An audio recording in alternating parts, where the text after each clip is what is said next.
안녕하세요. 뜨는 아침 묵상 배영호 목사입니다. 오늘은 사무엘하 2장 1절 말씀입니다. 그 후에 다윗이 여호와께 여쭈아르되 내가 유다 한 성읍으로 올라가리이까 여호와께서 이르시되 올라가라. 다윗이 아르되 어디로 가리이까 이르시되 헤브론으로 갈지니라. 아멘. 오늘은 다윗의 인내에 대해서 함께 묵상해 보겠습니다. 여러분 인내해 보신 적이 있으신가요? 삶의 자리에서 참아야 될 때, 인내해야 될 때가 반드시 있는데요. 오늘 다윗의 인내를 통해서 내 삶에서 어떤 인내가 있고 하나님이 주시는 이 과정에서의 고난에 대해서 어떻게 인내할 것인가에 대해서 다윗을 통해서 함께 묵상해 보겠습니다. 여러분 이제 사울과 사울의 아들들이 다 죽고 이제 이스라엘은 혼란스러운 때가 되었습니다. 그리고 차기 왕이 반드시 필요한 때가 되었는데요. 이제 다윗이 하나님께 묻습니다. 어떻게 하면 될까요? 라고 물으니까 오늘 2장 1절 말씀에서처럼 유다 족속 헤브론 땅으로 가라 라고 이렇게 말씀을 하십니다. 그리고 헤브론 땅 유다 족속에 갔을 때 이 유다 족속이 다윗을 그 지파 왕으로 삼습니다. 그러니까 헤브론에서 왕이 되긴 되는데 몇 개 지파의 왕으로 등극하는 이 다윗의 모습을 볼 수가 있어요. 그리고 몇 개 지파의 왕으로 지내다가 이스라엘 유다 전체의 왕으로 등극한 것은 7년 6개월이라는 세월이 흘렀다는 것을 여러분들이 꼭 기억해 주시면 좋을 것 같아요. 저는 이 말씀을 보다가 다윗의 7년 6개월이라는 이 시간 그리고 이 고난의 시간, 힘든 시간들을 거쳐서 다시 7년 6개월이라는 이 시간이 굉장히 나름 다윗에게는 힘든 시간이었겠다라는 생각이 들었습니다. 사울을 피해서 도망자 생활을 오랫동안 했잖아요.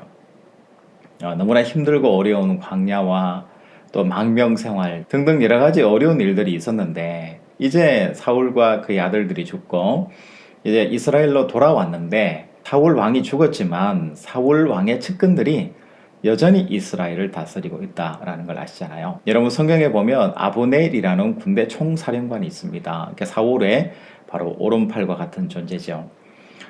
이 장군이 사울이 죽으니까 전국이 시끄럽고 혼란스러운 것을 틈타서 자기가 왕이 되려고 하는 그런 야욕을 품습니다. 그래서 장애를 가지고 있어가지고 전쟁에 나가지 못하는 바람에 살아남은 이스보셋이라는 막내 사울의 아들이 있었는데 그 아들을 이스라엘의 여러 지파들 부족들을 모아가지고 왕으로 세우게 됩니다. 여러분 다윗 입장에서는 그냥 한 번만에 유다 이스라엘 전체의 2대 왕으로서 등극을 하면 좋겠는데 하나님이 그걸 허락하지 않으셨고 시대적인 상황도 그것을 허락하지 않고 있다라는 것을 알 수가 있는 거죠. 그렇다면 유다 족속의 왕으로 등극한 다윗이 제일 먼저 시작한 일은 뭐냐면은 바로 포용 정책이라고 할 수 있겠습니다. 이 헤브론 가까이에 길랏 야베스라는 족속이 살고 있었습니다. 여러분 길랏 야베스는 사울로부터 큰 은혜를 받은 족속이잖아요. 암몬 왕 나하스가 쳐들어왔을 때 다른 사람들은 보호해주지 말자 그러는데 사울이 왕이 되었고 우리와 한 민족이다. 여러분 길랏 야베스가 원래는 가나안 땅 이방 사람들이잖아요. 그런데 이제 이스라엘과 함께 항복하면서 살게 됐던 그런 이제 족속입니다. 그런데 사울에게 너무나 큰 은혜를 받은 사람들이잖아요. 쉽게 얘기하면은 사울에게 극단적인 충성을 하는 그런 지파 사람들이잖아요. 또 사울에게 은혜를 받아가지고 직접 장례를 모셨던 그런 지파들입니다. 이 길랏 야베스 지파들을 선대하고 사랑하고 내가 당신 족속들과 함께 하겠고 반드시 당신들을 지켜주겠습니다. 이렇게 포용 정책을 펼쳐서 길랏 야베스부터 시작해서 주변의 작은 부족들을 족속들을 이 다윗이 포용적인 차원에서 함께 이렇게 왕국으로 만들어 나가는 그 기간이 있었다는 거죠. 그 기간이 어느 정도 되는 거죠? 7년 6개월이라는 시간이 걸린 거예요. 여러분 이렇게 길랏 야베스뿐만 아니라 다양한 부족들, 지파들을 하나하나 포용하고 품어나가는 이 과정이 7년 6개월이라는 시간이 걸렸다는 거예요. 여러분 우리 인생도 마찬가지입니다. 다윗이 도망자 신세로 오랜 시간을 보내다가 다시 또 7년 6개월이라는 시간을 그 백성들을 하나하나 품고 안는데 그만큼 시간이 걸린 거잖아요. 그리고 7년 6개월 후에 이제 본격적으로 아브넬이 이끄는 이스보셋 왕의 이스라엘과 유다를 대표하는 다윗이 전쟁을 하게 되잖아요. 그러면서 그 전쟁 속에서 다윗이 이기면서 정말 제2대 이스라엘 유다 통합 왕으로 등극하게 되는 그런 결과를 맞이하게 됩니다. 그런데 여러분, 꿀이 달죠? 이 7년 6개월이라는 과정은 매우 씁니다. 힘들고 어렵고 휴게에 가면 자기의 간쓸게 다 내어놓고 포용하고 안아주고 이해하고 자기 주장은 뒤로 하고 하는 이런 정치적이고 어렵고도 신앙적인 과정들을 다윗이 차근차근 밟아 나갔다라는 것을 우리가 확인할 수 있습니다. 여러분, 성경에서 아브라함을 한번 보면 너는 가나안 땅으로 가라 말씀하셔서 젖과 꿀이 흐르는 가나안 땅으로 갔습니다.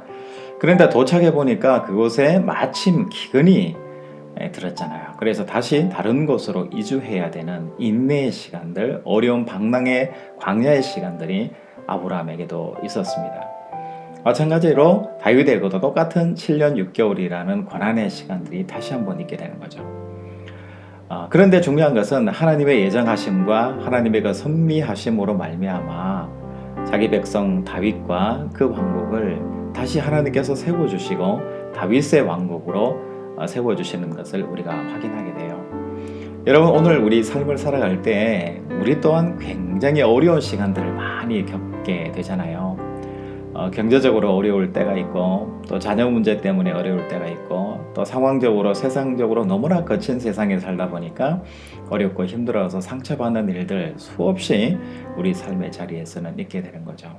그럴 때 여러분, 다윗을 기억했으면 좋겠습니다. 다윗이 고난과 어려움의 망명생활 이후에 다시 한 번의 왕이 된 것이 아니라 7년 6개월 동안 어려운 시간들을 또 통합의 시간들을 보내고 그 이후에 하나님께서 왕으로 세워주셨다는 사실을 여러분 꼭 기억하셔서 결과가 아니라 여러분 과정에 집중하는 오늘 하루가 되셨으면 합니다.